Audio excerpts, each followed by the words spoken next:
no entraba, pero ya entré.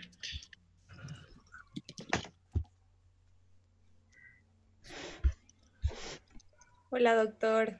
¿Cómo están? Perdón, permítame un momento. Hola, Lupita, ¿cómo estás?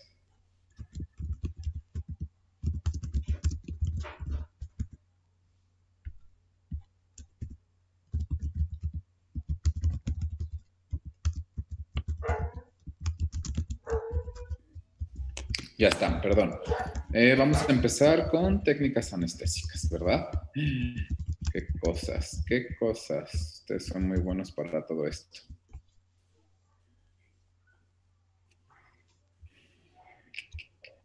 Ok, muy bien. Doctor, mandaron mensaje al chat. ¿Qué dicen? Doctor, mis compañeras Jania y Nayibe tienen problemas de conexión. Así ya vi. No pasa nada. Yo también tenía problemas de conexión. Estoy compartiendo de mi celular, que se fue el internet. Entonces, por eso. Vamos a ver con qué continuamos. No pasa nada. Vamos a empezar. Técnicas mandibulares. Les había comentado que el día de hoy vamos a tener el tema de técnicas mandibulares. Es un poco complejo. Realmente las técnicas maxilares, les decía, son relativamente sencillas debido al tipo de hueso, mientras que las técnicas mandibulares son un poco más complejas porque tienen que entender bien la anatomía, las estructuras anatómicas para no tener errores sistemáticos que conllevan el fracaso en la anestesia. ¿Ok? Entonces vamos a ir viendo esa situación. Ok, vamos a ver, vamos a hablar acerca de la técnica alveolar inferior, la técnica convencional, la técnica más utilizada. Voy a ir un poco diferente al orden del libro, aunque sí vamos a ver casi todas, pero esto me duele, me va a dar un infarto, yo creo, me duele mi lado izquierdo del corazón. Ok, entonces vamos a ver esta situación de las técnicas anestésicas. Les decía que voy a ir un poco diferente a como lo marca el libro, pero opté por empezar por las técnicas que considero que son relativamente más complejas y las técnicas que son relativamente sencillas, pues entonces las podemos hacer sin mayor inconveniente. Ok, ¿alguien leyó acerca de la técnica de anestesia alveolar inferior? ¿Alguien me puede decir algo de esto? ¿Nadie? Ok, excelente. La parte más activa de la clase es cuando terminamos, ¿verdad? Muy bien, vamos a continuar. La ventaja de la técnica alveolar inferior es... Doctor, Dime. ¿era lo de Gau Gates y eso?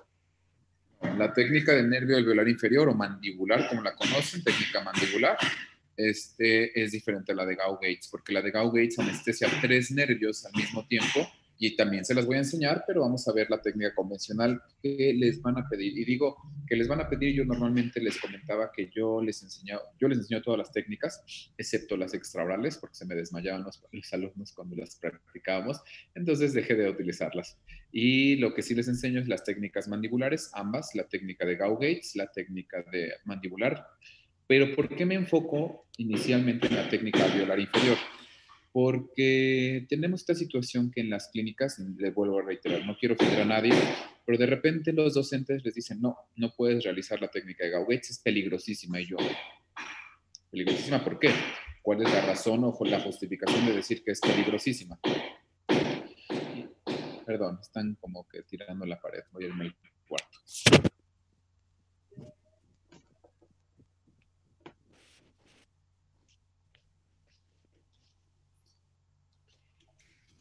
Ok, entonces les comentaba que la técnica alveolar inferior es la que les van a pedir que practiquen y que realicen. ¿Por qué? Porque es la técnica que realmente saben o aprendimos a realizar en todas las instancias. Yo siempre les recomiendo que la técnica de Gau-Gates la dominen o aprendan a dominarla porque la tasa de éxito es mucho mayor una vez que dominan esa técnica.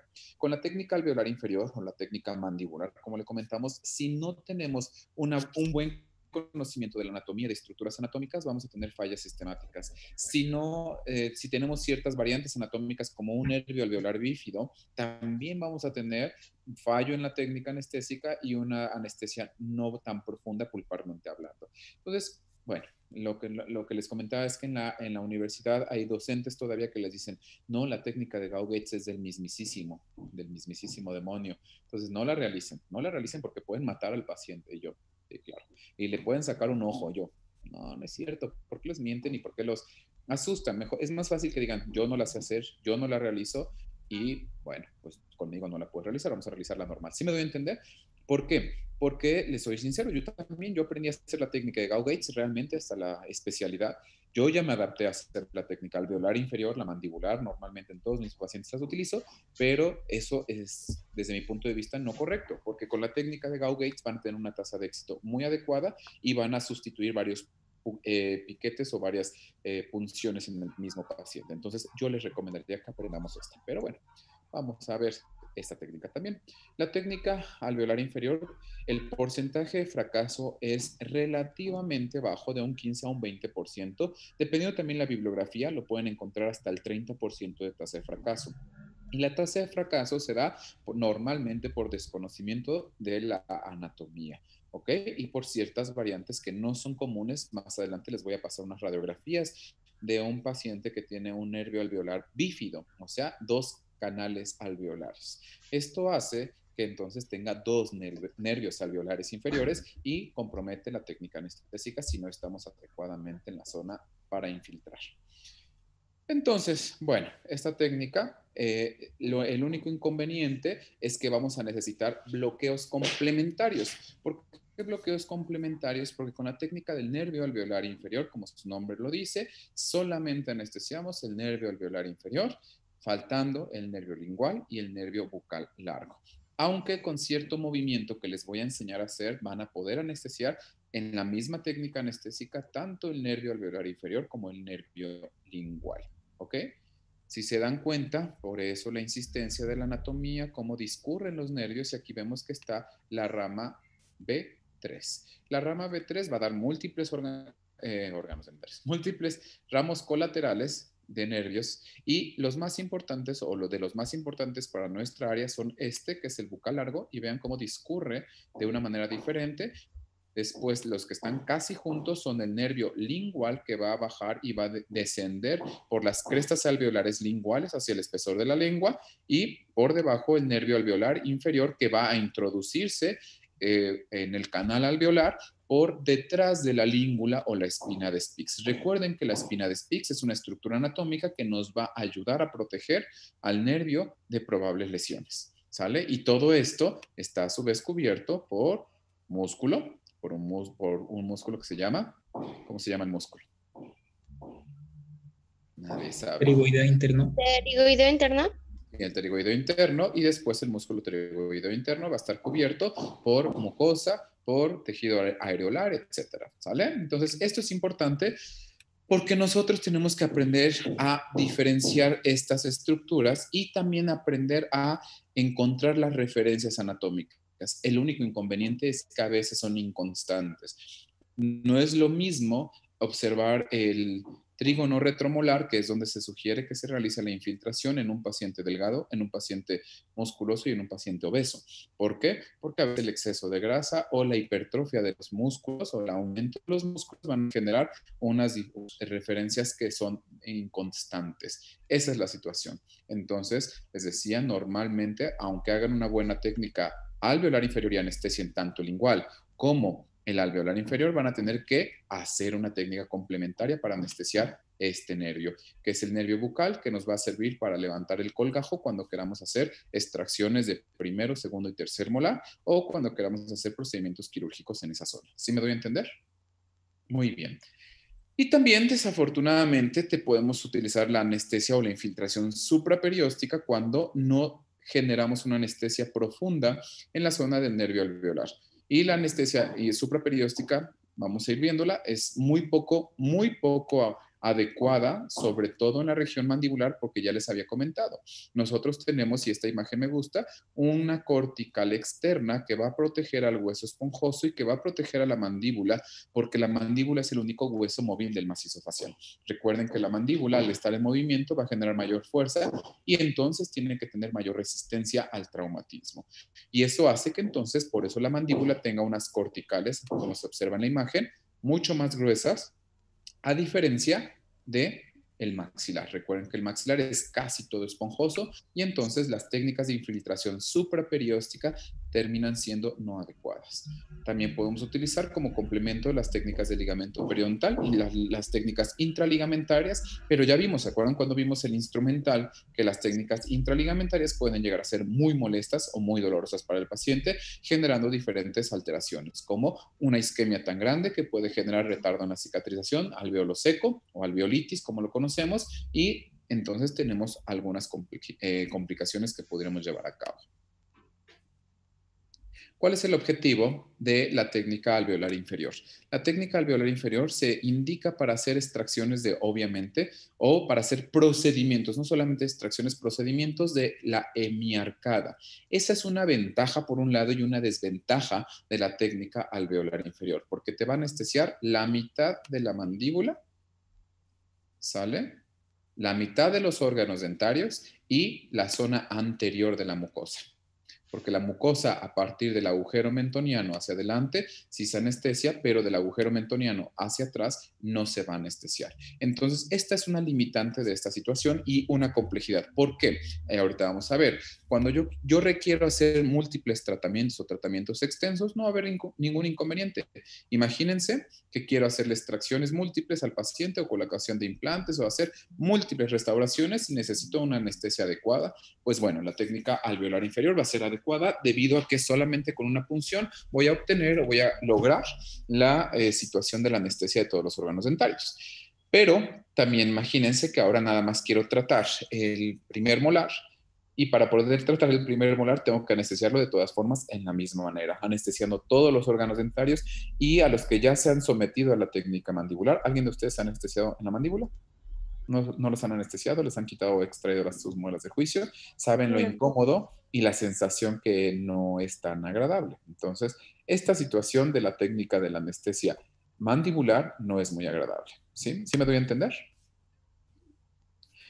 Ahora, aquí en esta imagen que me gusta mucho del libro les ejemplifica y les hago mucho hincapié porque se les olvida mucho, mucho y se les olvida mucho cuando llegan sobre todo a atender a pacientes, porque de repente el paciente se está queje y queje y queje y queje de que tiene dolor y que el paciente refiere todo anestesiado, lo que genera la anestesia del nervio alveolar inferior, que es, si ustedes anestesian adecuadamente, van a anestesiar los 2/3 anteriores de la lengua, ¿sí? En su parte sensitiva. Recuerden que estoy hablando del nervio lingual, que es el nervio lingual de la mandíbula, que es el sensitivo.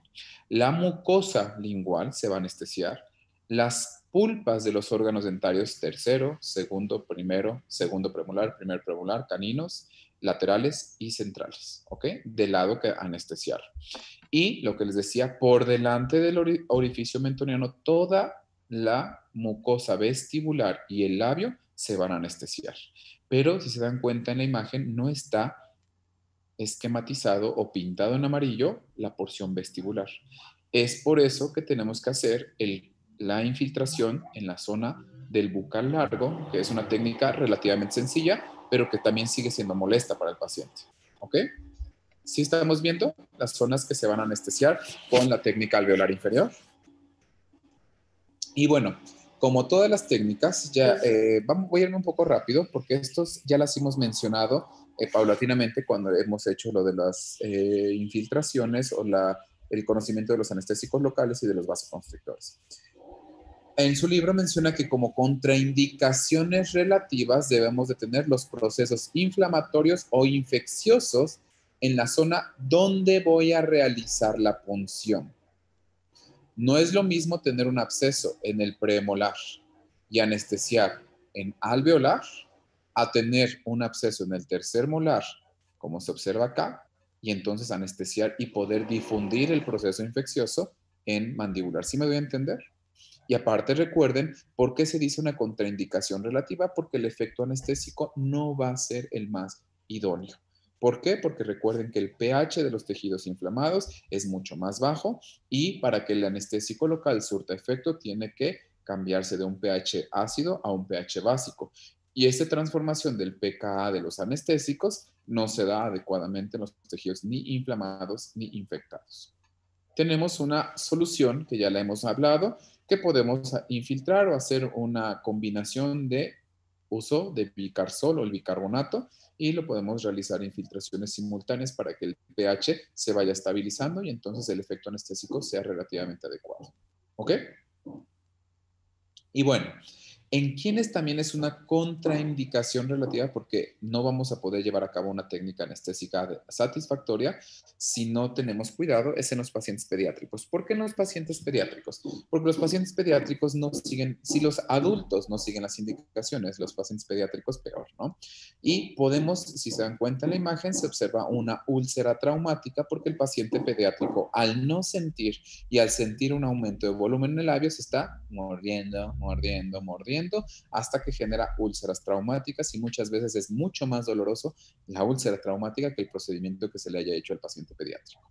Entonces hay que tener cuidado, por favor, jóvenes, de dar las indicaciones bien específicas a los papás, sobre todo cuando tengan anestesia en sus pacientes pediátricos. Si no, pueden tener errores sistemáticos, no por una falla en la técnica anestésica, sino porque como la anestesia es aproximadamente de 2 horas en tejidos blandos, el paciente puede lesionarse fácilmente. Hacer mucho hincapié en los papás que no pueden estar consumiendo alimentos sólidos, de preferencia solamente comiendo líquidos, licuados o alimentos fríos, ¿sale?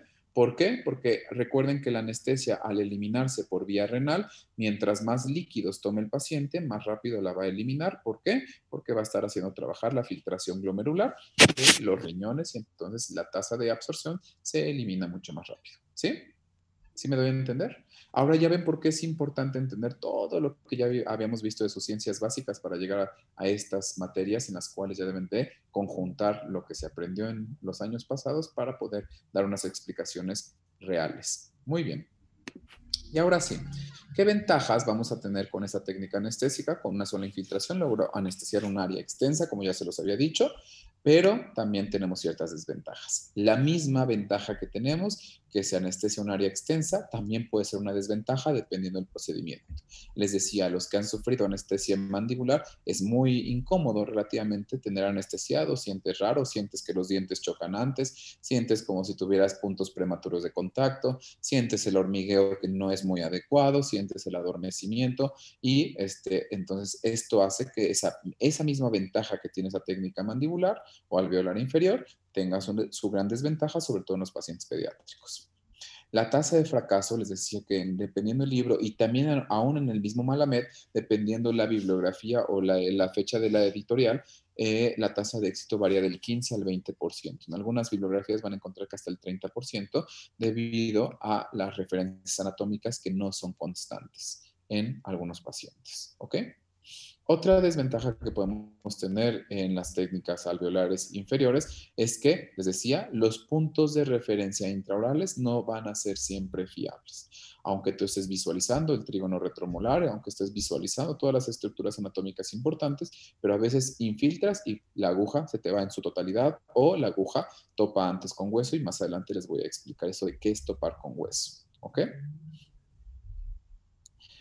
Otra desventaja es que la tasa de aspiración positiva, o sea, que nos salga sangre en el cartucho, es relativamente alto, de un 10 a un 15%. ¿Qué quiere decir esto? Yo sé que a ustedes no les gustan las matemáticas, pero para que sea más fácil, de cada 10 pacientes, 1 a 1.5 pacientes van a generar aspiración positiva. ¿Qué quiere decir esto? Que nos va a salir sangre. ¿Por qué les comento esto? Porque a veces ustedes piensan que cuando les sale sangre en el cartucho fue por un error sistemático. ¿Sí me doy a entender? Y eso, cuando están haciendo sus primeras prácticas, se asustan mucho. Y eso no es de asustarse, sí es de tener cuidado, pero ya sabemos que por sí sola la técnica nos puede dar una aspiración positiva. ¿Qué quiere decir esto? Que vamos a caer en algún punto de toda nuestra carrera como odontólogos, vamos a tener aspiración positiva. El objetivo de esto es no asustarnos y es entender qué vamos a hacer si damos aspiración positiva. Y se los voy a mencionar más adelante. ¿Ok?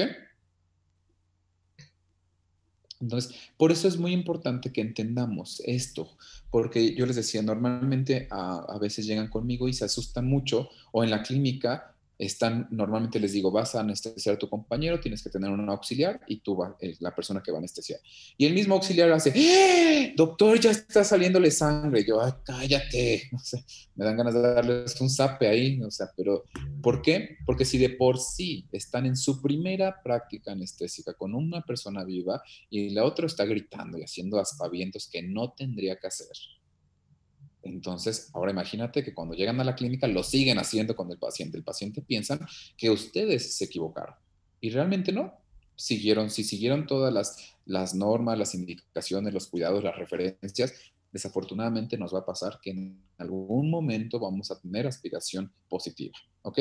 Entonces, por favor, eso se los hago mucho hincapié, les decía, porque normalmente se asustan. Y si se asustan, van a tener más errores sistemáticos porque ya se pusieron nerviosos, ya empiezan a temblar, entonces ya les digo, anestesia mandibular, le quieren picar en el cerebro, que no sé cómo le hacen, pero bueno, de todo hay en esta viña del Señor. Entonces, empiezan a tener errores que pudieran ser prevenibles, pero como están nerviosos, se empiezan a acrecentar los errores. Se les olvida la técnica, llego yo y les pregunto, entonces ya se les olvidó todo. Juro por Diosito Santo que sí lo había estudiado, doctor, y ahorita ya no. Entonces, esto es importante porque de verdad, cuando nosotros realicemos cualquier procedimiento en odontología, lo más importante es tener seguridad. Obviamente no seguridad como los ignorantes que hablan con aplomo, pero aunque te esté todo mal, pero sí entender que tenemos que tener seguridad para poder realizar los tratamientos de la manera más adecuada. ¿Ok? Muy bien. Otra de las desventajas de esta técnica es que, bueno, se va a anestesiar el labio, ya se los había dicho, y se va a anestesiar también la lengua. La lengua, al anestesiarse, es muy incómodo, no nada más porque pueden generar errores más bien lesiones en la región lingual, sino porque el paciente va a empezar a hablar así.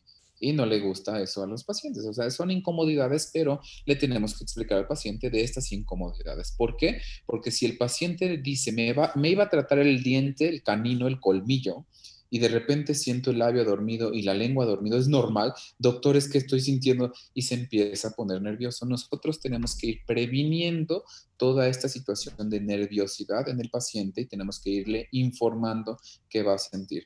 Va a sentir como introduzco la aguja, va a empezar a sentir probablemente un pequeño toque o ardor porque voy a empezar a infiltrar el anestésico, va a empezar a sentir un hormigueo que se va a extender de atrás hacia adelante, iniciando por la punta lingual y entonces va a sentir una sensación de incomodidad y adormecimiento. Sí puede mover, sí puede deglutir, no pasa nada, sí puede respirar, porque también eso de repente se asustan, pero va a empezar a dar así, no se asuste, se le va a pasar en un par de horas, ¿vale? Entonces, esto es normal en el paciente, pero si se dan cuenta, es muy diferente que yo les explique así a todos mis pacientes que yo anestesio, así les explico, y entonces hasta se ríen y ya están más tranquilos. Pero si el paciente empieza, el paciente a preguntar, ¿por qué estoy sintiendo esto? ¿Es normal que sienta esto? Sobre todo en los pacientes que nunca han sido sometidos a ningún tratamiento dental.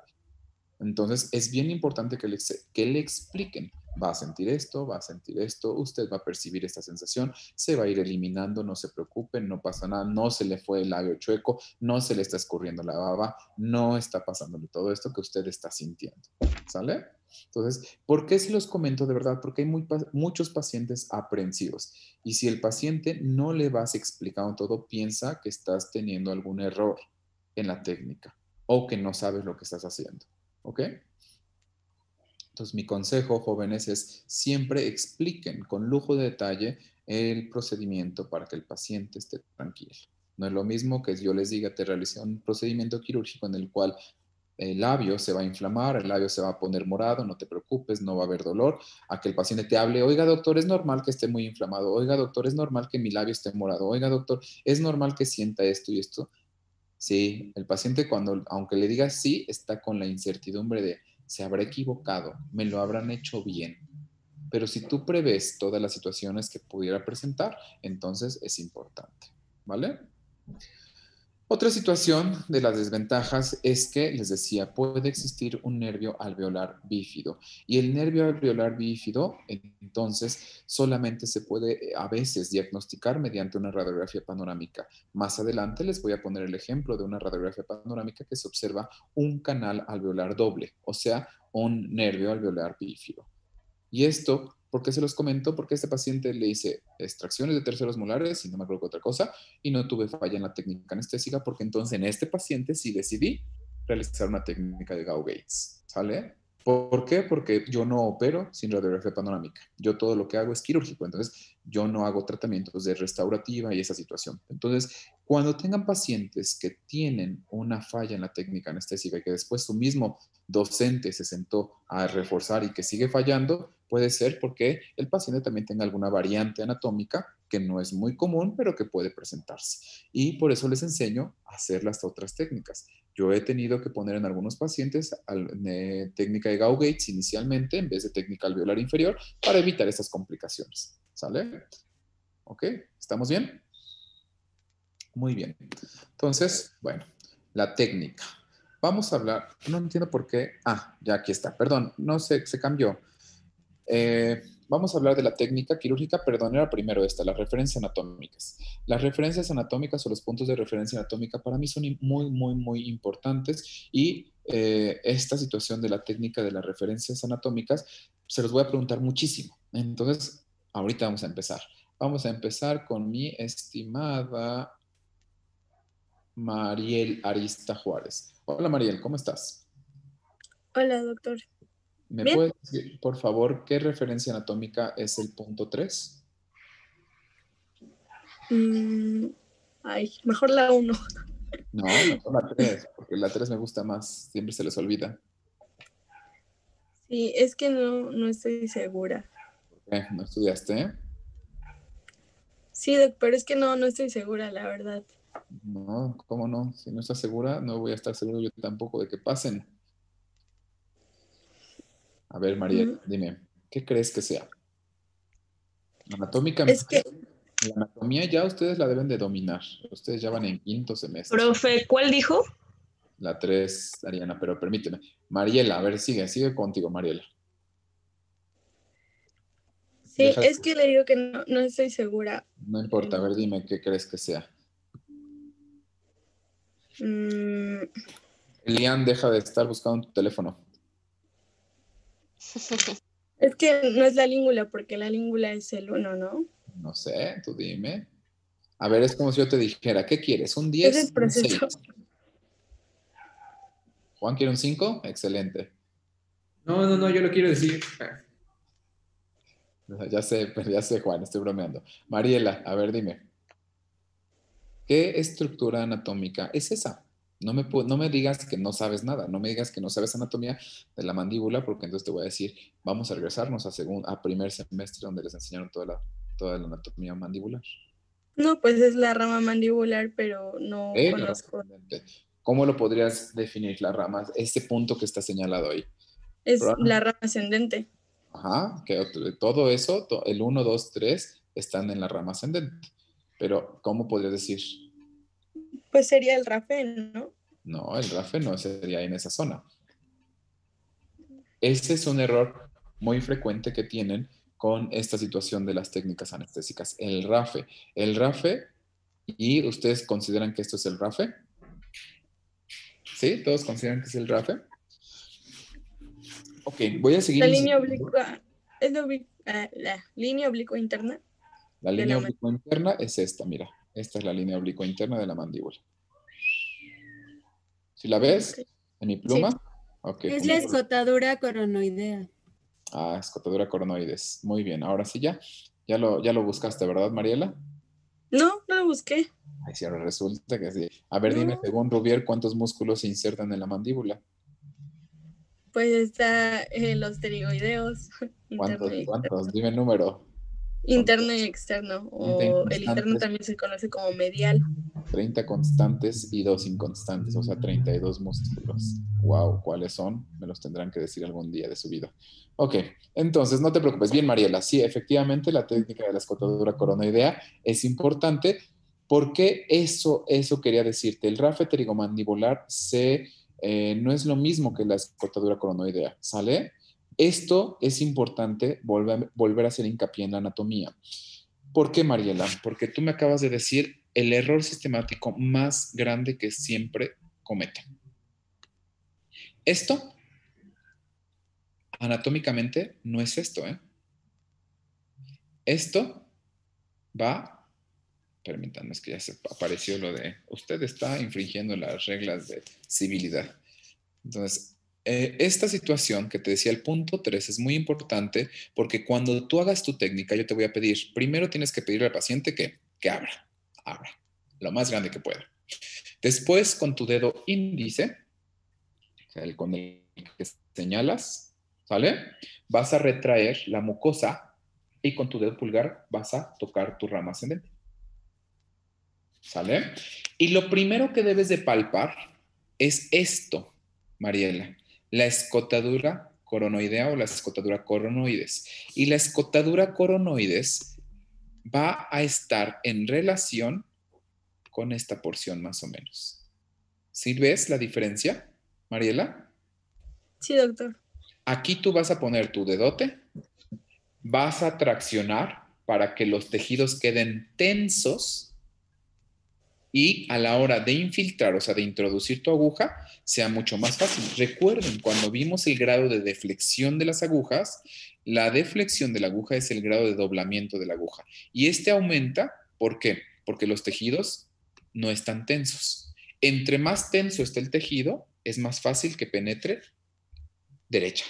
Si el tejido está muy aguadito, entonces puede hacer una curvatura mayor. O sea, el grado de deflexión de la aguja aumenta. Un ejemplo muy burdo y muy tonto, pero a lo mejor me lo entienden. Bueno, es que ustedes ya no cortaron para forrar sus útiles con el plástico ese horroroso que se pegaba en la... ¿Cómo no? Claro que sí. Okay. Entonces, ¿quién me habla? Yo, Carla, perdón, ¿podría repetir lo que dijo? Es que me sacó y ya no es... No, Carla, imagínate, ¿podría repetir lo que me dijo? Por favor. Ok, permíteme un momento, Carla. Entonces, les voy a poner el ejemplo que les decía acerca del plástico. ¿Qué pasaba cuando ustedes trataban de cortar el plástico sin extenderlo? ¿Les costaba primero mucho? O sea, sin estirarlo, pues. O sea, sin estirar, sin tensar el plástico. Ay, se iba chueco. Así es, gracias. Sí, va chueco. Exactamente, es muy similar. Digo, ese ejemplo lo ponía en mis alumnos de hace 10 años y me lo entendían bien, pero ustedes como ya todo lo compran desechable, ya no saben qué era forrar los útiles, guardarlos, desforrarlos para la siguiente, el siguiente año escolar. Pero bueno, no voy a salir del tema. Entonces, eso de desforrar es no, pero... Entonces les decía esta situación, cuando ustedes lo mismo con la tela, lo mismo con muchos elementos en los cuales entre más tenso esté, es mucho más fácil poder generar la incisión o el corte, ¿sale? Esto lo mismo pasa en nuestras técnicas anestésicas. Todas las técnicas anestésicas se sugiere que el tejido esté a tensión. ¿Para qué? Para que sea más fácil penetrarlo y para que sea más fácil la ubicación de las zonas anatómicas y el grado de deflexión de la aguja sea menor. ¿Sí me doy a entender? ¿Sí me estoy dando a entender? Entonces, lo mismo. Por eso te decía, mi estimada Carla, voy a repetir ahora sí, que el punto 3 es muy importante, porque el punto 3 es la porción más anterior de la rama ascendente. ¿Sí? Y ustedes deben de palparlo para ubicarlo. Y perdón, si tienen la mano limpia, porque si no sus papás van a regañar, si tienen la mano limpia, traten de ubicar este punto, ¿sale? Sigan las caras oclusales de sus molares y palpen la zona más anterior de la rama ascendente. ¿Sí? Una vez... Hasta por fuera del cachete se siente bien, o sea, se marca bien la...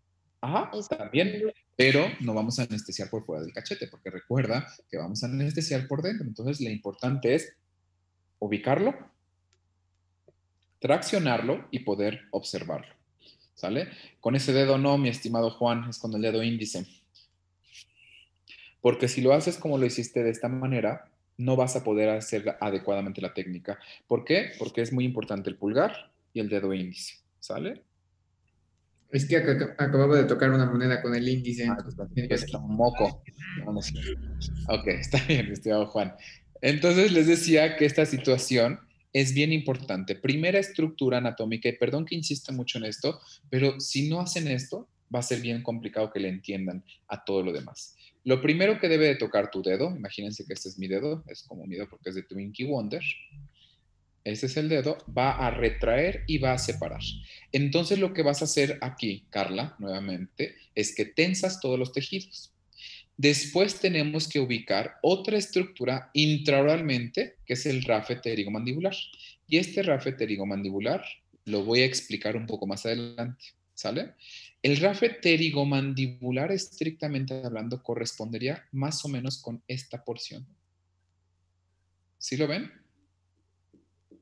Y es aquí donde van a introducir la aguja para que no piquen, porque si ustedes se van sobre el plano oclusal, van a picar en la língula, y recuerden que la língula nos va a proteger al nervio alveolar inferior. Y entonces, si ustedes pican la língula, o sea, porque ahorita les voy a explicar qué es eso de picar. Si ustedes contactan la língula, van a dejar el anestésico acá, y probablemente por difusión tengan algo de anestesia del nervio alveolar inferior, pero no van a tener una técnica anestésica adecuada. La aguja, cuando la introduces más o menos acá y tocas con hueso, el anestésico se difunde y entonces se anestesia tanto el nervio alveolar inferior antes de entrar al conducto alveolar inferior como el nervio lingual. ¿Sí me doy a entender? Entonces, por eso esa es la importancia de identificar las estructuras anatómicas. Si ustedes no identifican todas estas estructuras anatómicas, van a tener errores. Y por eso les pregunté el número 3. No les voy a decir en el orden de los números, porque es más o menos conforme vayamos entendiendo la técnica. El 3 es el punto que voy a tocar, que es la escotadura coronoides. La 4 es importante para la técnica. No, realmente no, porque nunca voy a tocar la apófisis coronoides. El punto 5 es la escotadura sigmoidea. El punto 6 es el cuello del cóndilo, y el punto 6 y el punto 7 son importantísimos para la técnica de Gauss-Gates, no para la técnica alveolar inferior, pero tenemos que entenderla. Y el punto 2 es otro punto extremadamente importante. El punto 2 es la porción más posterior de la rama ascendente de la mandíbula. Y aquí les voy a explicar. También otra de las complicaciones de la técnica alveolar inferior es la anestesia del facial. ¿Cómo puede o cómo creen que pueda pasar esto? ¿Por qué creen? Recuerdo que dijimos que era porque entrábamos en la profundidad de la parótida, ¿no?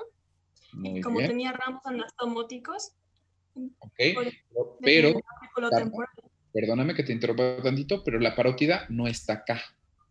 La parótida está protegida por la porción externa de la rama ascendente de la mandíbula y está acá. Entonces, ¿ibas bien, Carla? Ahora te voy a explicar por qué, y ahora les voy a explicar otra situación que la siguen diciendo que es de cavernícolas, pero que tiene mucha lógica. Si ustedes introducen la totalidad de la aguja larga, probablemente lleguen posterior al punto 2. Y entonces depositen el anestésico acá, y entonces anestesien la glándula, que ya se las dibujé anteriormente. Y recuerden que la glándula efectivamente está dividida en dos lóbulos, el lóbulo superficial y el lóbulo profundo, por las ramas terminales del facial, que son la temporofacial y la cervicofacial. ¿Sí? ¿Sí estamos? Entonces, esa es la justificación. ¿Qué pasaría? Nada. Le dice al paciente, si llegan a tener este error, no se preocupen, en unas 3 horas regresa a su movilidad adecuada. ¿No importa que sea así? No, no importa. No hay nada que hacerle más que esperar a que el efecto de la anestesia pase. Sí me estoy dando a entender por qué entonces es la importancia de las técnicas anestésicas. Y entonces, aquí vuelvo a otro punto. Cuando veamos las técnicas, les voy a pasar unos videos en el cual vamos a ver de acá, que es donde se debe de infiltrar el anestésico, mide aproximadamente de 20 a 25 milímetros de profundidad. ¿Por qué creen que es importante que les diga esto? Para determinar el tamaño de la aguja. El tamaño de la aguja. ¿Se acuerdan cuánto mide una aguja corta? 10 milímetros. 10. ¿Quién está mintiendo? Es la ultracorta, perdón. No, nada más porque no te tengo aquí para que te aventara el borrador. Ok, Elia, no te preocupes. De 20 a 21 milímetros normalmente, algunas sí llegan a medir 25, dependiendo la marca. ¿Sale? Normalmente las agujas cortas miden esto. ¿Sí se acuerdan? Entonces, acuérdense que también una situación de las...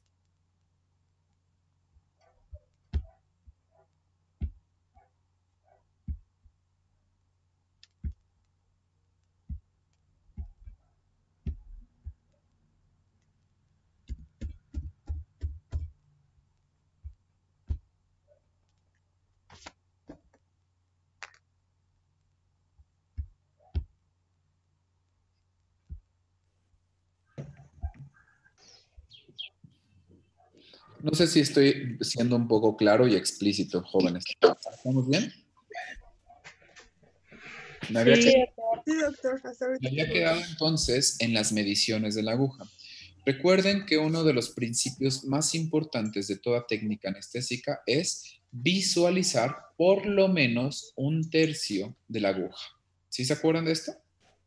Porque si se llega a fracturar, tenemos el tercio de seguridad y la posibilidad de extraer la aguja sin mayor inconveniente. O sea, viendo la puntita, tomándola y sacarla. ¿Vale? ¿Qué pasaría si ustedes utilizan una técnica, hacen una técnica alveolar inferior o mandibular, anestesian con una aguja corta en una persona que sea de 1,90 y que por ende probablemente sus estructuras anatómicas sean un poco más grandes? Entonces, la distancia entre el punto 3 y el punto 1 normalmente puede ser de 25 milímetros. Ustedes utilizan una aguja corta, como les dicen en la actualidad, porque las agujas largas, eso es de retrógradas. Eso, ¿quién les enseñó esa babosada? Porque lo he escuchado y no quiero ofender a nadie, pero lo he escuchado. Y yo digo, ay, como dirían, la ignorancia es atrevida. No, no es cierto. Entonces, esta situación de utilizar las agujas largas para las técnicas que necesitan las agujas largas es adecuado, porque la aguja larga mide normalmente 30 a 32 milímetros. Si en el paciente que les decía que van a anestesiar mide 1,90 y tiene una mandíbula que tiene el punto 3 al punto 1 de 25 milímetros y ustedes utilizan una aguja de 20 milímetros, les faltó 5 milímetros para poder alcanzar el punto. Y todas las técnicas anestésicas, o bueno, casi todas, mencionan que para poder tener un buen resultado de las técnicas anestésicas, permítanme un momento, jóvenes, permítanme un momento. Es que me están hablando, permítanme, por favor. Nada más que no puedo callar esto.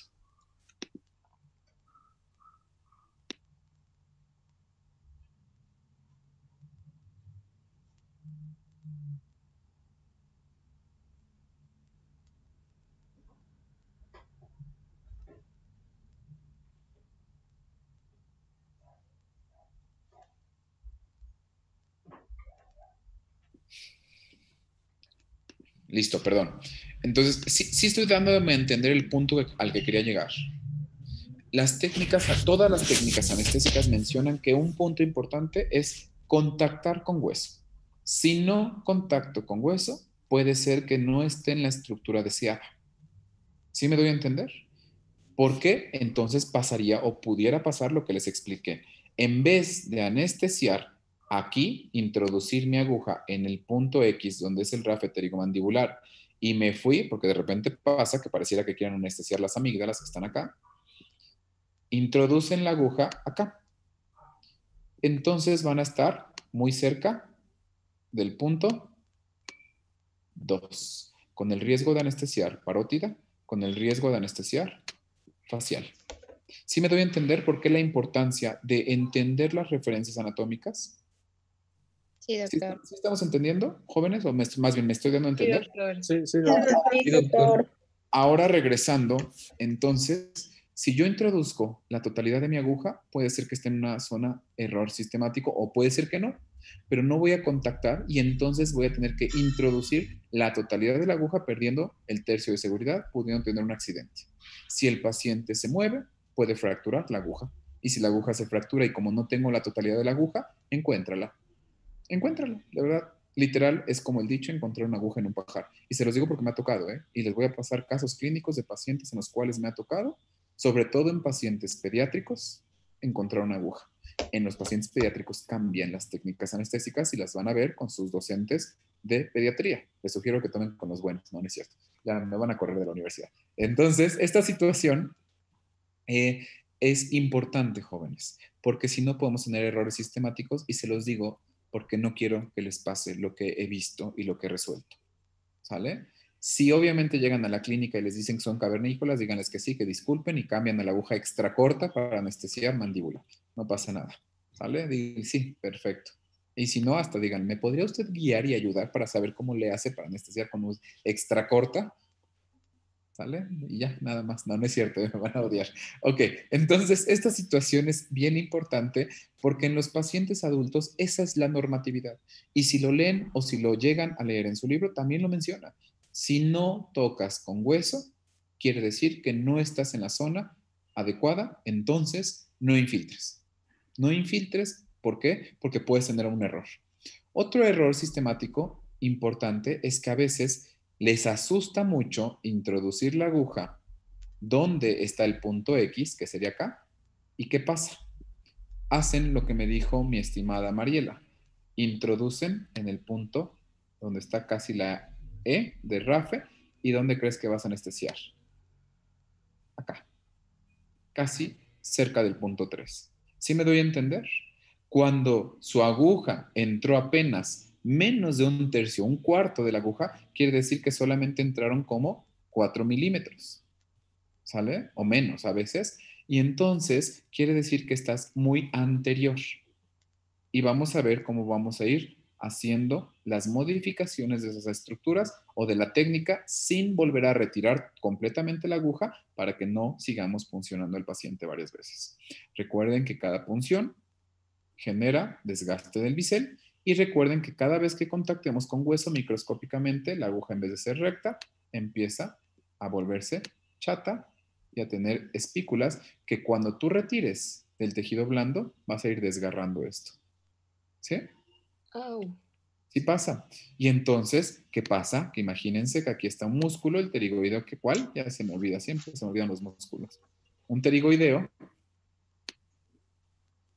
que cubre a mis estructuras anatómicas. Ustedes introducen la aguja como si estuvieran no sé qué haciendo, pero introducen la aguja de golpe, suena, hasta suena como golpea la aguja en el hueso.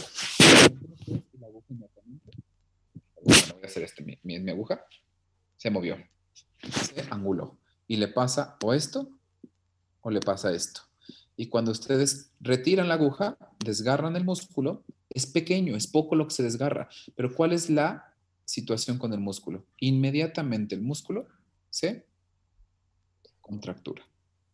Y al contracturarse, tu paciente va a referir, ay, no puedo abrir, trismo mandibular. ¿Y qué va a pasar ahí? Nada tampoco. Solamente que van a perder un día de su clínica y les van a decir, no puedes continuar el tratamiento. Punto. ¿Por qué? Porque tienes que esperar a que el músculo se regenere, a que el músculo se descontracture y entonces por ahí de 15 días después de la primera anestesia que realizas en tu paciente, ya puedes empezar a tu paciente. ¿Sí me doy a entender? O sea, todos esos errores que podemos cometer, se los comento, porque ya los cometí yo también, ¿sale? Bueno, no todos. Me he cometido varios, pero no todos, ¿sale? Entonces es importante que lo entiendan. Tienen que ser gentiles con el manejo de sus tejidos. Tienen que ser gentiles a la hora de introducir la aguja. Gentiles, pero lo suficientemente firmes para que vaya introduciéndose el bisel de la aguja. ¿Sí me doy a entender? Tienen que traccionar los tejidos y muchas veces les cuesta trabajo utilizar las dos manos. Los que son diestros o los que son zurdos menos sabían que los diestros. ¿Por qué? Porque están acostumbrados a utilizar ambas manos, porque como todo está hecho para el diestro, los zurdos se acostumbran a utilizar ambas manos. Nosotros los diestros no. Y de repente los veo que hasta están girando, no sé cómo le hacen para girar y le digo, oye, eres manco. No, digo, parece que eres manco, porque la mano izquierda no la están utilizando y con la mano derecha quieren hacer absolutamente todo, desde traccionar hasta infiltrar. Le digo, ¿cómo vas a traccionar con una sola mano? Entonces es importante esta situación de la referencia anatómica. Y perdón que me tarde mucho en esta situación, pero de verdad quiero que les quede muy claro, porque si no les queda claro esto, todo lo demás van a tener errores sistemáticos, muchos errores. Obviamente, como en todo, es de práctica. Entonces, por eso yo les recomiendo que empiecen a funcionar toda su familia. No, no es cierto. Entonces, tengan cuidado nada más, ¿sale? Nos veríamos el día de mañana, jóvenes. Por cierto, jóvenes, no es cierto. Bueno, mañana sí. Tal vez la próxima semana, el lunes 24, tal vez es un 99.9% seguro que no voy a poderles dar clase, ¿sale? Pero todavía tenemos un 0.01% de probabilidad de que sí les den. Entonces, de todas formas, yo les avisaría con tiempo, yo les diría o no les voy a poder dar clase, ¿ok? Para que les dejemos una tarea extensa para que la puedan realizar, ¿vale? Ok, entonces, tengan excelente inicio de semana. Nos veríamos el día de mañana. Gracias, Bien. doctor. Ay, Hasta ya. mañana. Bye. Sí hicimos revisión del examen, ¿verdad? Gracias, Doc. Sí. Sí, Doc. Ok, entonces nos vemos el día de mañana. Cuídense mucho.